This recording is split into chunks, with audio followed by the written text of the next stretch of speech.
Welcome to this final module of the series Understand, Design, Act, Climate Proof Your Supply Chain within the webinar series Climate Smart Agriculture. We're still getting in quite a few people to attend, so I will talk a little bit and we will start very shortly. Thank you for joining again. It's been quite some while since we had the last webinar. We have moved the final module from December to today so that we can bring you the latest and greatest and news on climate smart agriculture to you. And especially today, we will focus on how collaboration works. Today, I have with me Keely Sloan from Sustainable Food Lab. Good morning, Keely. Good morning. And with me is Stefan Ruge from the Hans-R Neumann Stiftung. He's also the coordinator for the Alliance for Resilient Coffee. He took over the position from Kate Zelengia, who was in this webinar series before. She has moved on, so welcome, Stefan. Pleased to have you with us today. Hello, thanks a lot. So, what will we looking at today? We will have a little bit of a review from the last modules and how we arrived into this one, talking about collaboration, showing you engagement opportunities, how they work in a supply chain, showing you collaboration in a different model from GCP, which are called member initiatives. And as usual, we have question and answer session at the end. Just for some housekeeping, so-called, here within our webinar. At the end, in the question and answer session, you can also raise your hand and ask questions, which is most welcome. We then unmute you and you can talk. But please be encouraged to put in your questions throughout the whole webinar while we talk and present. Put your questions in the question and answer box and we'll get back to them at the end of the webinar. Yeah, as mentioned, or as it is in a webinar, your microphone is silenced to avoid background noises. But as mentioned, we can unmute you in the question and answer session. And we want to make you aware that this webinar is being recorded. So for the people who cannot attend today, go back to this webinar and look at it later. Just as a short reminder, the Alliance for Resilient Coffee, which is under the program of USAID Feed the Future, the organization CSA, IITA, Sustainable Food Lab, Conservation International, Root Capital, World of Coffee, and the Hans-R Neumann Stiftung partnered and together with the Global Coffee Platform to provide this webinar series, because we learned that a lot of people really don't understand what climate smart agriculture all entails. So we brought to you these modules, an introduction which was really to understand what climate smart agriculture is about and learn the terminology. We then moved on to risk profiles, talking a little bit about how climate change is affecting the supply chain. And in the next webinar, we looked at tools, how it is possible to manage the risks of climate change it's having on the supply chain. We moved on to the scale, how any activities of climate smart agriculture can be scaled up. Then monitoring, understanding if the investments that are being made are really working.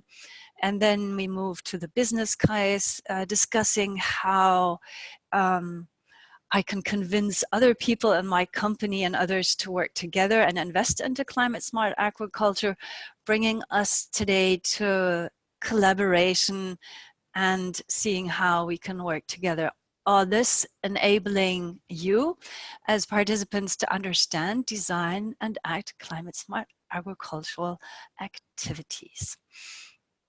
With this, I would like to hand over to Keely to show us again a little bit what we have done in the past and how we arrived with a webinar today here.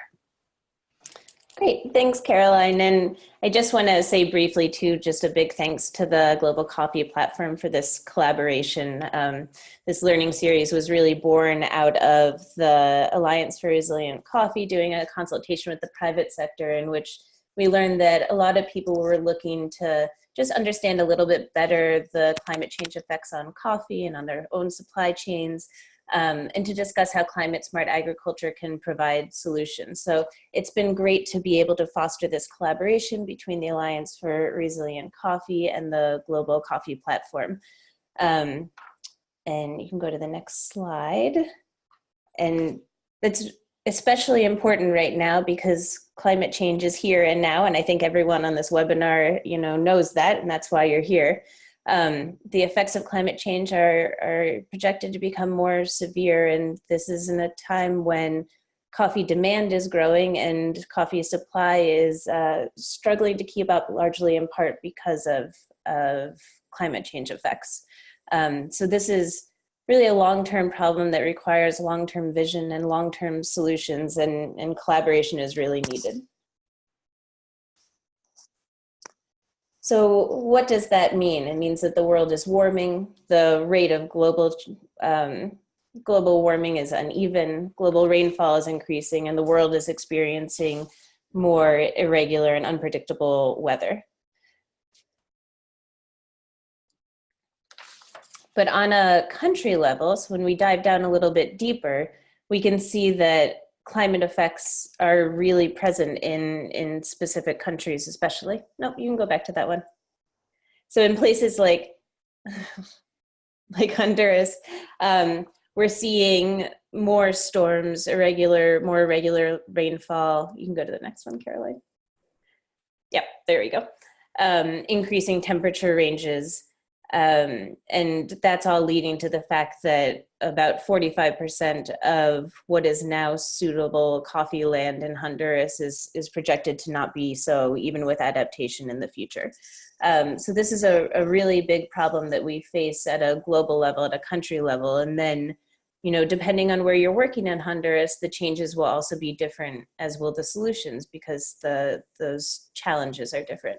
And so what the Alliance for Resilient Coffee has done and what GCP is doing is trying to create these entry points for companies at the global level, the country level, the landscape level, and the farm level, because the challenges are all varied at all of those different levels.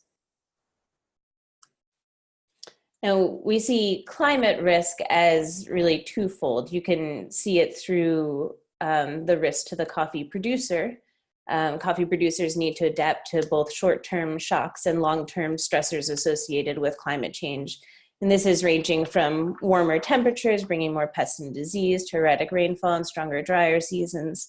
And that all affects not only their ability to produce quality coffee, but also their willingness and to really take the risk to invest in coffee production. The second lens, if you can go to the second slide, Caroline, the next one, is coffee companies face this risk. So in the short term, we see that price volatility makes sourcing more challenging and affects farmers' willingness and ability to invest. We see increasing cost structures in the medium term, either because companies are needing to focus more on building that resilience, or because they are needing to diversify origins. And then in the long term, this obviously leads to long-term security of supply threat. You can go to the next slide. And so we see part of the solution, a big part of the solution is climate smart agriculture, which is this trifecta of productivity, adaptation, and mitigation. In general, productivity and mitigation have been largely focused on, and now adaptation is really seen as the nut that we need to crack. And it's also the part that's generally been more difficult for companies to engage in. So that's why this initiative has started and why this webinar series has been so important. and really promising too. So this is just at the farm level, but we've seen that, when selected appropriately, climate smart agricultural practices can be really effective. This is an example of a coffee farm in Honduras at 900 meters above sea level. And you can see in the top picture, they were facing drought and rising temperatures. And by introducing cover crops and temporary shade structures, they were able to keep the temperature down, increase soil moisture, maintain soil moisture, and develop the root system more strongly, which led to an increase in productivity and yield, and then subsequently income. So there are things that are promising at all different levels. It's just getting people to engage in those. And that's where one of the major challenges comes into play. Many companies are realizing that productivity increases don't add up to resilient supply chains necessarily, but it can be a hard sell for companies who are more accustomed to working in short-term outcomes, and those don't often balance with the longer-term investments and results that are needed to build resilience. And that's why through this learning series, we've really focused on a key approach to connect climate risk with core business challenges for an integrated climate strategy. You can go to the next slide. Oh, whoops, that didn't show up. Okay, we'll pretend there are more icons on that. Oh, I guess they're gonna show up. Sorry about that. Perfect.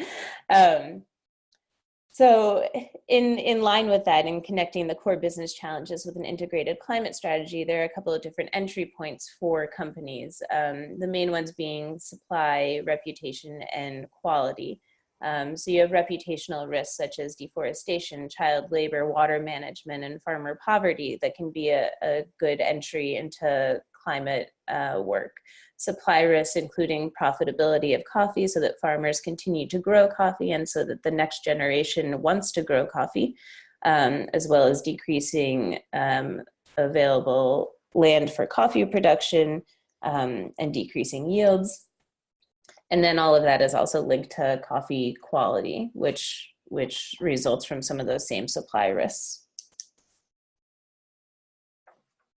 And we also discussed how different types of companies have different roles in this. So with direct service providers who are really looking for partners with good analytics to help gather and utilize timely information, looking for what the most severe challenges their farmers and their supply chains are facing, and what are the corresponding climate solutions that they can introduce to support those farmers, and also how to support those farmers in actually adopting those practices, which can be quite challenging as well. With collaborators, we see that many companies are looking for like-minded companies or NGOs to engage in similar geographies or thematic areas to be able to really leverage resources to tackle these sorts of climate resilience problems. And then the catalysts work pre-competitively to unlock solutions with potential for big impact over a broad geography. So they're more looking at what are the major climate risks that farmers face in the long term, and what are the enablers needed to build resilience. And so in practice, this relates to these three types of tools that companies can use. So the direct service providers are most interested in practices, which are cover crops, shade management, distancing, trenches, that sort of thing. The collaborators working on strategies such as diversification, choosing resilient varieties, perhaps with World Coffee Research, or changing processing methods. And then the catalysts working on those big enabling factors, such as financing, weather insurance, that type of thing. And so when it comes to it, companies can really engage in two ways, or choose to engage in both. But there's this individual action within their own supply chain, and then collective action or collaboration with others. And throughout this series, we've tried to introduce tools and resources that can either be used within your own supply chain, diagnostics, practices, farmer training, but also tools that can be built up to be part of that collaborative action, landscape frameworks, or the GCP National Platform Projects or GCP member initiatives, for instance. And with that, I'm gonna pass it along to Stefan and Caroline, who will really go more into depth as to how you can get engaged in those sorts of individual actions or collective actions. But before I do that, just a quick recap. Caroline already went through these modules, but just a reminder that, you know, we've been through planning and implementation, monitoring, scaling, and all these modules can be found on the Global Coffee Platform website. So you can revisit whatever you want. And there's also the list of experts there. So get in contact with any of us at any time, and we're happy to help. Yes, thanks a lot, Keely, and also thanks a lot to Caroline for organizing this webinar. So the why investing into the Alliance for Resilient Coffee? The Alliance for Resilient Coffee, ARC, is a USAID-funded consortium of 7 leading NGOs. We have in our consortium Sustainable Food Lab, CIAT, HNS, Root Capital, IITA, World Coffee Research, and Conservation International. And we have the goal to develop, test, and apply climate adaptation tools and solutions that are tailor-made for the industries, for roasters and for trading companies. And our consortium bundles the climate experience of these 7 NGOs, from farm-level experts like IITA or HNS, to financial experts like Root Capital, to landscape experts like CI, to scientific experts like CIAT, or to sector networking specialists like Sustainable Food Lab, which allows really to create a holistic climate adaptation projects. And if you go to the next slide, you can see our working philosophy, which consists of a zoom-in approach. Ideally, we start with a country risk profile of a coffee country, where we can see how the country is affected by climate change and which are the most affected regions within the country. Then, based on this information, we can conduct a landscape assessment with an action plan for a specific area. And based on this information, we can tailor design our farm level interventions to create climate smart agricultural practices or tools, ideally for the farmers in the specific region. And if you go to the next slide, so what is the benefit actually of ARC? First of all, ARC can reduce the noise in the sector. For companies, it is often not easy to understand what or which climate tools are working and which climate tools are not so efficient. Within ARC, we have 7 leading NGOs who agreed on the same data, the same methodology, and the same tools on climate adaptation that are working. And therefore, we also combine our tools. So that's a big key to success, actually, especially on farm level. Just having good agricultural practices or just having resilient coffee varieties is not enough. It's a combination of tools on farm level, which really makes a climate adaptation intervention most efficient. Therefore, ARC can also build a holistic climate project, ideally from country to landscape to farm level. And all our decisions, all our tools, methodologies are proven scientifically by data and by tests. So if you go to the next slide.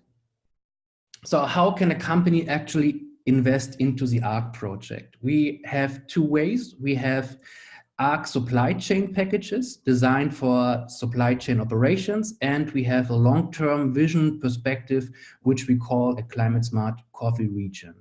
And if you go to the next slide, there we have the video, I think. Okay, so to give you an overview of the supply chain packages, so far we have developed or created 4 packages. I must say that we are still in the fine-tuning phase, so we hope that next week or the next 2 weeks we can share them. So we are still in the last process of fine-tuning.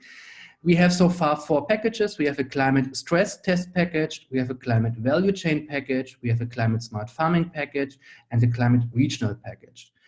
And if you go to the next slide, exactly, the climate stress test package, it's designed for roasters or trading companies who are operating in different coffee countries worldwide. And with this package, they can get a better understanding of the different impacts of climate change in their global supply chains. So they know which country or which supply chain is most affected by climate change. And based on this information, prioritize their climate smart interventions, their contribution to make specific regions climate smart. And if you go to the next package, the climate value chain package is a package for a company who already knows actually which are the most affected supply chains for climate change. And if a company requests specific climate data for supply chain, if the company wants to know what are the observed trends, what are the past trends of climate change or other specific data, this package can deliver it. And if you go to the next slide, the climate smart farming package is the farm level interventions. It's a combination of our 4 farm level NGOs we have in the consortium, HNS, IITA, World Coffee Research, and Sustainable Food Lab with their cool farm tool. So we start normally with a vulnerability assessment of the supply chain, where we can see which are the most affected farmers within a single supply chain. And based on this, again, we can tailor-make our climate smart adaptation practices. So we know, for example, some farmers are more affected, so we know we have to put more focus on them. Other farmers are more resistant already to climate change. So this package allows you to make your farmers in your supply chain or farmers in your supply chain more climate resilient, and also to ensure that they continue to produce high quality coffee despite climate change. And if you go to the next package, that's our regional package. Here we can offer a climate risk profile for an entire country or a landscape assessment of a specific coffee area with an action plan of how to make this area actually climate smarter. And if you go to the next slide, here we have an example of the landscape assessment. We did it already for Honduras. So the landscape package or the landscape part includes a summary of the specific landscape. And if you go to the next slide, also an online dashboard of all the relevant information you need, and also including an action plan and recommendations for climate smart interventions. And if you go to the next slide, there you can see our climate risk profile. We did it already for Honduras and Uganda within the consortium. You can see all the red areas in Honduras won't be suitable for coffee in 20, 30 years due to climate change. And the yellow areas, they will be affected, but with adaptation practices, it is possible to maintain, to secure these areas. And what is also interesting on this map is that the green areas, so areas that also in 20, 30 years are going to be suitable for coffee production, are right now areas that are under protection, forests, etc. So there's a high risk of deforestation. The farmers have to move to the green areas in order to maintain their coffee production. But this map gives you an overlook of a coffee country, which areas are most affected. And if you go to the next slide, it also includes already some recommendations. So what needs to be done in order to maintain or to secure an area, and what needs to be done to begin a transformation process for areas that won't be suitable due to climate change. And I think the next slide is then the video. The climate smart coffee region. So the packages our supply chain offers. And also as a consortium, we have this vision of how you can make actually an entire region climate smart. And if you go to the next slide, so to enable coffee producers in an entire region to become resilient to climate change. And of course, that means much more than just training of farmers. It means much more than just handling out climate resilient coffee varieties. It includes projects to protect forest, water management, and so on, but always based on the work we already did. So we ideally would start with a country profile, like the example for Honduras, where we can see which areas are most affected. Then based on this, we conduct a landscape assessment. And the information from the landscape assessment are the input for the action plan to make this region actually climate smart. So again, it's also a zoom-in approach. And if you go to the next slide, so we define a climate smart region as a planning area which must be large enough to capture both production and conservation goals, yet small enough to make implementation feasible. For example, in Honduras or Cotopeque, West Honduras, it's a region that is still large enough to have impact, but still small enough to be manageable. And for example, an area like Minas Gerais would be far too big to consider it as a climate smart region. It needs to be split into different areas. And the beneficiaries would be between 5 to 20,000 farmers, and always based on the action plan which we developed during the landscape assessment. So it can be action for stopping deforestation, an action plan for improving the water management, and so on. But it's always based on a framework, and you can adapt the framework for each coffee area in the world. And if you go to the next slide, exactly. So that's the concept overview of our vision to create a climate smart region. You would start with a country risk profile, then based on this action plan for the climate smart region, and based on the action plan, you would tailor-make your farm interventions or your landscape interventions. And I think now the next slide is the video. Yeah, correct. So give me a moment here to organize that.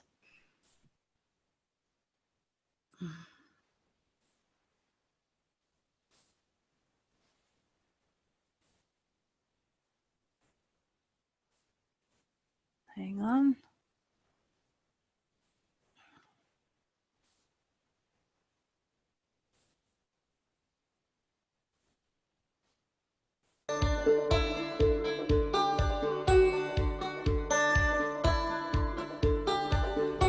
Mi nombre es Aida Isabel Escolán Rodesno, tengo 8 años de ser caficultora. Yo soy de la ciudad, de Tegucigalpa, y por esas cosas de la vida me tuve que venir a la zona rural para seguir con el patrimonio de mis abuelitos. No sabía nada de campo, empezó todo un proceso de capacitación y sí, al principio fue difícil. El cambio climático ha sido muy drástico, los efectos se van viendo de una manera agresiva. Es un estrés para la planta. Luego, las plagas y las enfermedades que antes no se daban a estas alturas, ahora sí se nos están dando. Se afecta la calidad del café y de repente las cantidades que uno podría vender con calidad ya no son las mismas, y entonces esto le viene a afectar económicamente. Los cafetales han sido por generaciones más manejados por hombres. Hace poco yo pienso, hay muchas instituciones que están apoyando, ¿verdad?, la integración de la mujer y la superación, que salgan adelante, que no nos quedemos en ese escalón de abajo, sino que subamos, ¿verdad?, porque las mujeres tenemos toda la capacidad. Mi nombre es Kevin Haroldo Leverón. A los 13 años planté mis primeras plantas de café, porque mi familia es productora de café. Cuando planté las primeras, el café se daba sin mucho trabajo. Luego viene pues la crisis de la roya. Debido al cambio climático, las primeras parcelas empiezan a perder, hay que volver a plantar las plantas porque se pierden. Esto pues ha afectado mucho, ¿verdad?, porque ha incrementado plagas, enfermedades. Los recursos económicos se vuelven más bajos porque hay que trabajar más. Y viene a evitar, ¿verdad?, de que surjan muchas cosas más, ¿verdad? Por ejemplo, como seguir estudiando en algunas familias. En el caso de la mía, ¿verdad?, ya se limitan otras cosas y toca trabajar más duro, ¿verdad?, para seguir produciendo café. Ya no es igual como antes, entonces toca que hacer un esfuerzo más. Esto pues controla, ¿verdad?, haciendo nuevas prácticas. My name is Emily Carabello. My husband and I started Carabello Coffee in Newport, Kentucky.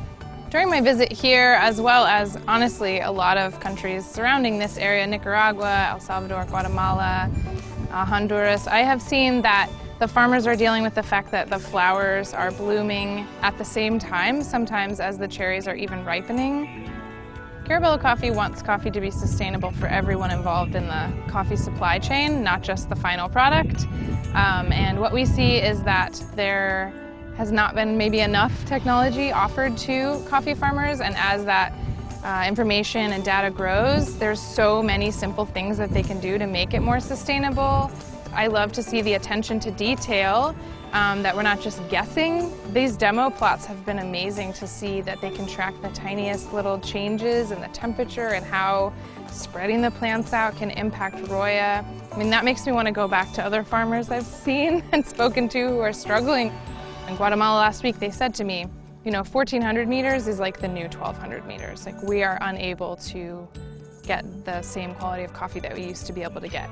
It's going down, even though we're doing all of the same things we used to do. Yo siempre digo que detrás de una taza de café hay una historia, y es la historia de un grupo de personas que se esmeran por hacer algo bueno y llevarlo a un mercado que sea justo, en donde toda la cadena de valor de café tenga realmente eso, un valor agregado para uno, para sus empleados, para el medio ambiente, todo algo muy integral. It's exciting to see how science as well as philanthropy can work together so that, you know, hopefully in the future this is a sustainable lifestyle for people rather than such a struggle. By not just giving handouts, but instead equipping them to have a long, sustainable future. I love that idea.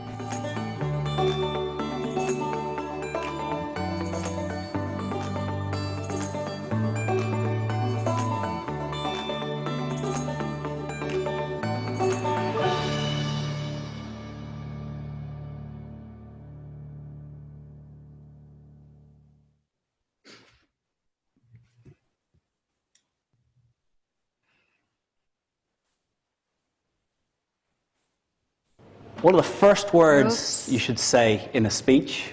And what are the last? Hang on. Yeah, but thanks a lot. So it worked. Great. I think this video is a nice visualization actually of our field work, in this case in Honduras. It also shows the urgency of our need for action actually. Now is the time to do something, especially in countries like Honduras that will be, or that are already really affected by climate change. And ARC as a consortium, by combining different tools and knowledge from different NGOs, can actually provide a really good holistic way to do something regarding climate adaptation. So thanks a lot, Caroline, that it worked. Okay, thanks. You see the slides again? Do you see the slides again? Yes. Mm-hmm. Okay, excellent. Thank you. Just let me start my video again. Okay.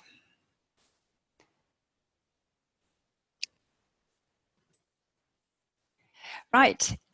So we have looked at a supply chain approach. I would like to introduce you now to member initiatives. GCP, considering itself as pre-competitive, is trying to engage beyond the supply chain, but both approaches certainly have their values, and they are slightly different in how they work. So let me introduce you to how member initiatives work. It's really connecting with the needs to identify gaps with stakeholders and the coffee platforms. GCP works with 6 coffee platforms and has contacts to quite a few more. It addresses what matters, and here especially the sustainability issues are being addressed.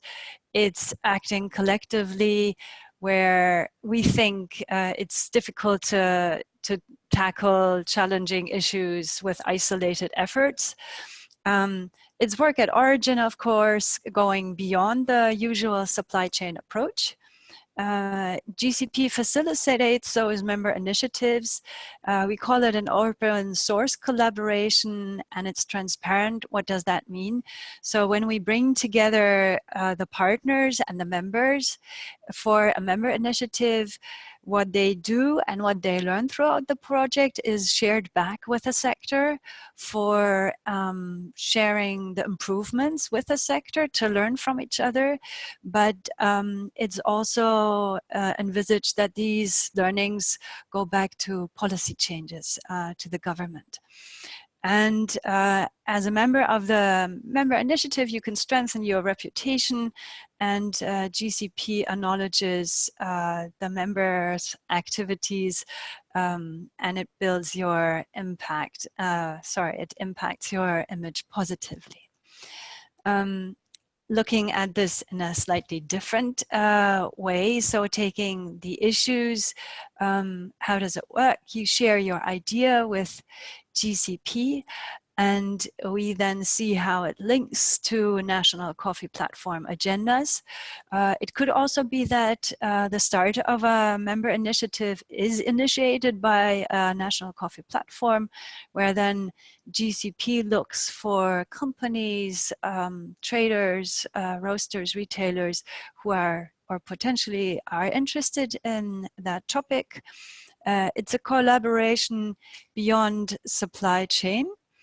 And it's that really together we believe a greater scale can be achieved through the collaboration, and GCP facilitates those member initiatives. It's not implementing these, so these would need to be other partners and implementers, and results and learnings are shared with the sector, as I have mentioned before, and then this work is being recognized within GCP communications and communicated to the sector. Looking at the current platforms we are supporting, it's 6 at the moment in Honduras, Brazil, Kenya, Uganda, Vietnam, and Indonesia. These are the ones we're working with, but we also have a close relationship with Peru, Nicaragua, Tanzania, and did I miss out any? Colombia, of course. Yeah. So these are the countries where platforms have formed, and GCP is supporting some of them. I would like to give you one example of a member initiative that is working in Vietnam that's also being implemented together with HRNS, for example. It's called More Coffee with Less Water. It's looking at the irrigation methods in the Central Highlands that have been used, and trying new practices and reducing the water that's being used without reducing the yield or keeping up the profitability of the tree. And here it has been found that I think it was from 600 or 1,000 liters that had been used with different irrigation, bringing it down to 400 liters without influencing the productivity of the tree negatively. So that is still perfect. And here you see the activities that it's an array of activities. It's a member initiative in its last year right now, so it's been ongoing for 3 years. You see also that Nestle is involved here. It's looking at water and fertilizer management, harvest and post-harvest processing trainings have been conducted. It's included a launch of a farmer app on weather-based farm management, analysis of weather and water monitoring data. And then this final year, 2019, is being used to put these learnings into a recommendation for policy change towards the government. And then this will go back into the National Sustainability Curriculum, which is a set of good agricultural practices. So this is the essence of this member initiative. There are some benefits, of course, for the people who are participating.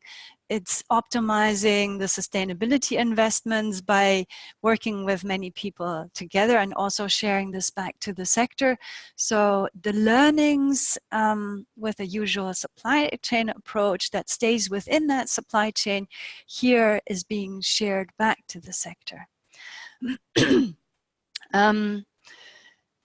Yeah, so there you see a quite array of partners. We have other member initiatives, but this is the one that's mostly related to climate change.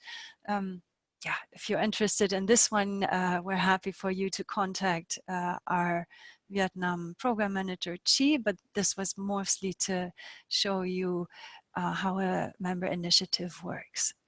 The benefits, as a summary again, it's to increase the scope, to tackle issues together here with many partners, and to achieve a bigger scale by having additional partners and not maybe 2 or 3.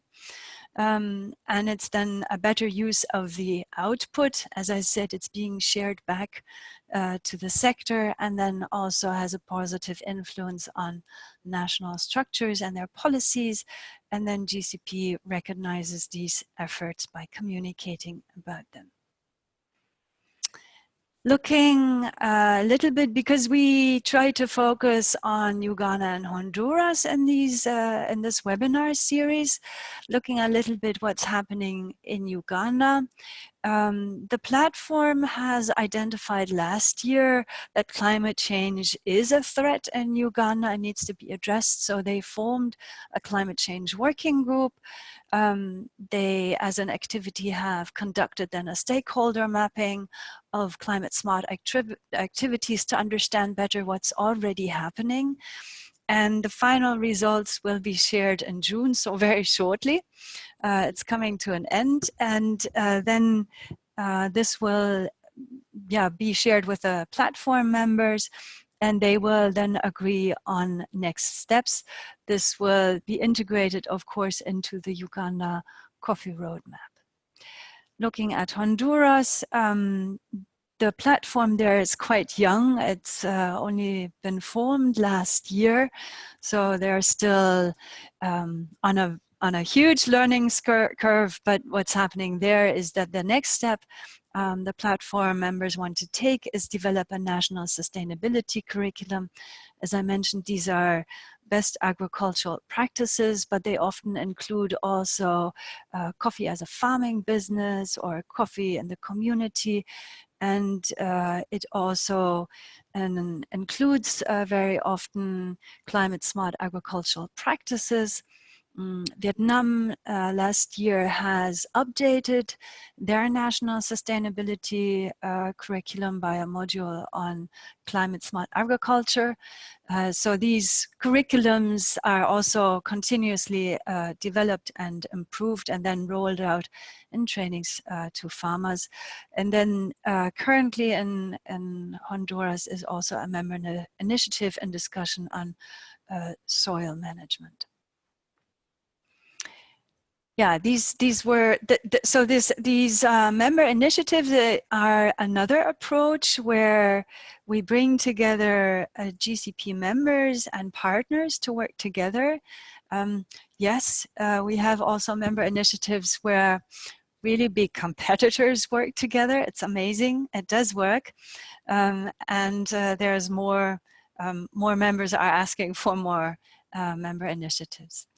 But looking at another tool, maybe 2 tools we want to give also to you at the end of this series, which we have been announcing, is the Coffee Climate Catalog that has been under development, where it's really identified in 15 countries, showing the impact on climate has on these countries, especially, of course, on coffee growing, on the production.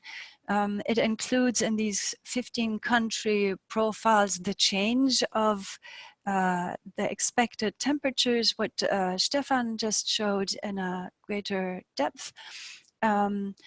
And also a SWOT analysis of these countries, where what they're doing well, what's not so well, but also showing the potential where there are opportunities, but also threats in the long run, of which I think Kili also has mentioned a bit. So there will be 15 country profiles. I won't read them out.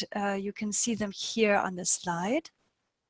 Then there will also be 2 guides. One will be focusing more on the industry, and another one for a guide for investors.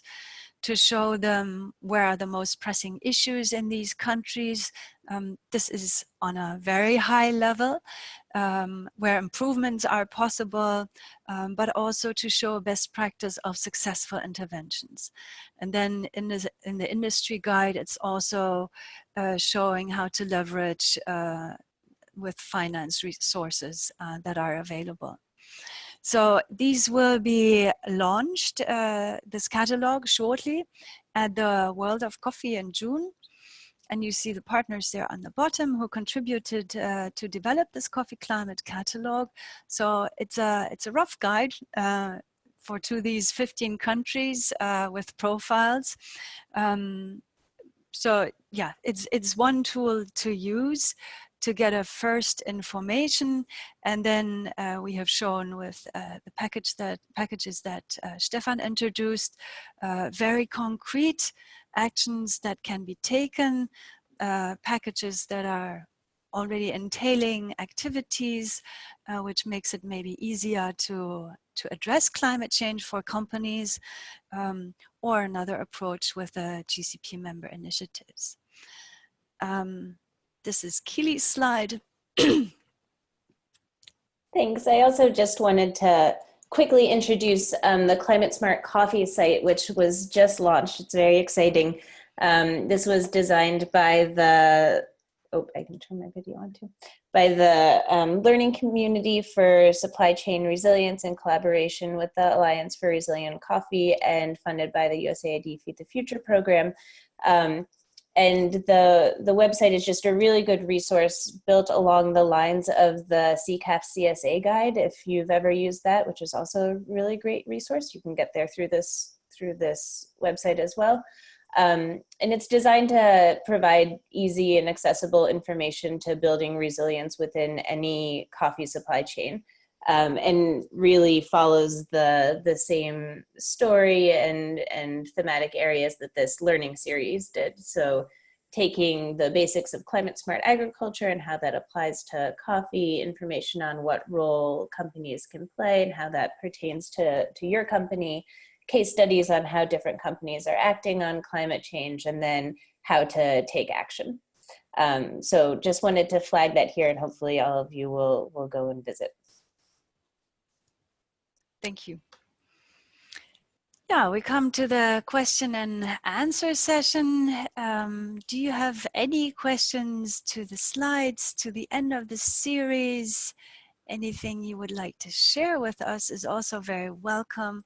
Do you have ideas?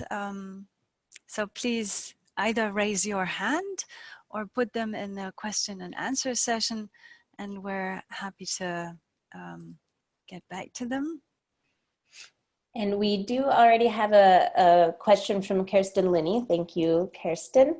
And she is asking a very important question, which is how can companies as companies work kind of outside of that producer level to really build toward resilient supply chains, with the point that when companies program money dries up, generally the program dries up as well. So a question around building that sort of capacity. And I think we have two answers for this, and I'll take the first one and then let Stefan explain a little bit too.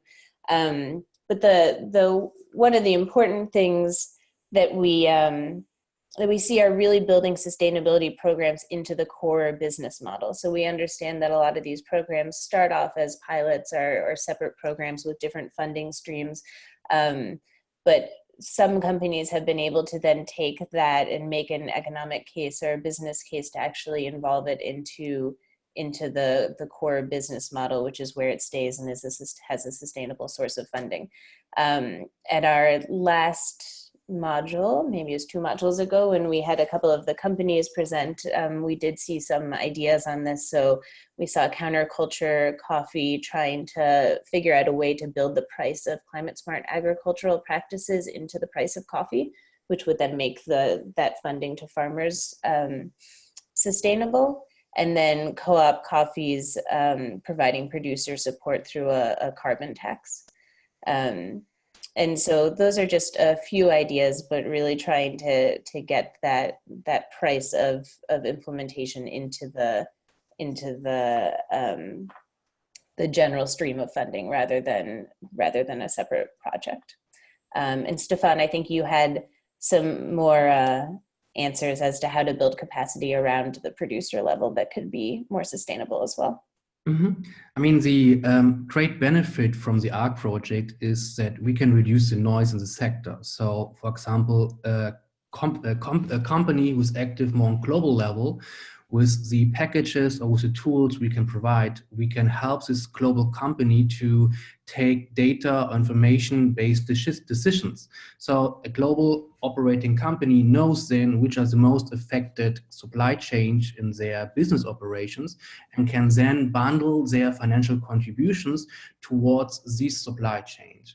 And on farm level, the farm level interventions are provided either by direct training from the NGOs mentioned in the package or by direct training. So we also can train the agronomists from traders, from cooperatives, from local extension agents, and so on. So we can also bring this capacity to the organizations. And we also recommend at least 3 years for the farm level interventions. The farm level packages are based for 1 year, but we always recommend at least 3 years. So on global level, we can help global operating companies to take more decisions based on data information, and on farm level, supply chain level, we can bring capacities into the companies or producer organizations or local government agents. So I hope that helped as an answer. I'm sure. Any other questions?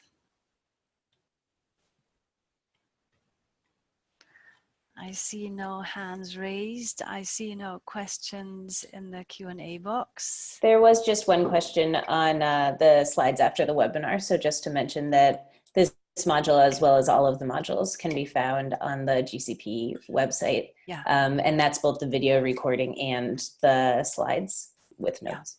Yeah, so we will share that already in the invitation to this webinar. We have also shared the links to the previous webinars, and what I can do is send a final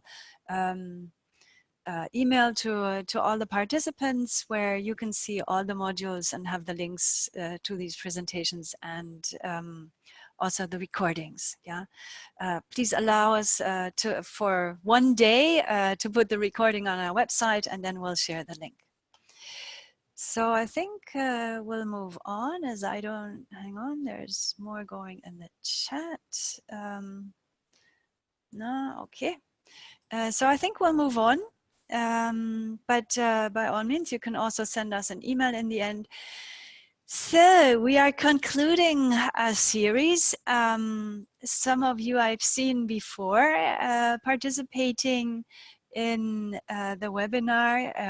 Some actually almost participated in all the modules. This is an overview again of what we have gone through. We hope, of course, it helped everyone to come to understanding and designing their projects. I think, especially with the very specific packages that Stefan introduced, that will be a great help. And a different approach with member initiatives can also be considered, so that we actually hope to trigger more activities regarding climate change. This is not quite the end, of course, we hope, besides contacting us, and of course we will also get back to you to get you engaged and find out what specifically you wanted to find out from this series, and if you have received that. There are 2 dates I want to make you aware of. One is the launch of the climate catalog, which will be introduced in a panel at the World of Coffee on the 7th of June in Berlin. And then in June, the date unfortunately is not yet confirmed, but the results of the climate change working group will be shared in Kampala. With that, I would like to finish our webinar. I would like to thank all the participants for for coming in and listening and learning. I hope you are inspired and enthused to go out there and convince your company and others to do more. Climate change is a huge threat, not only to coffee. So yeah, please go out and do something.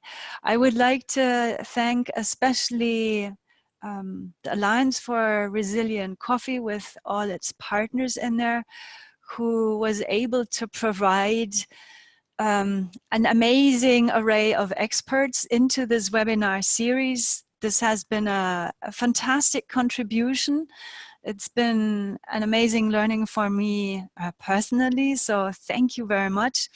And we will continue to work together to address the climate change issue more. So thank you, Keely and Stefan, especially for the good work. And I look forward to continue that.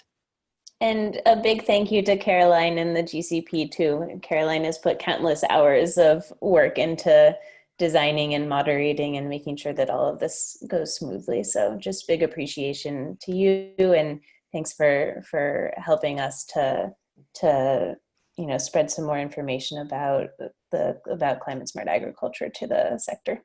Yeah. Thank you. Thanks a lot, Caroline. Great job. Thank you. Thanks to the participants, and I hope you have a good day. Bye-bye.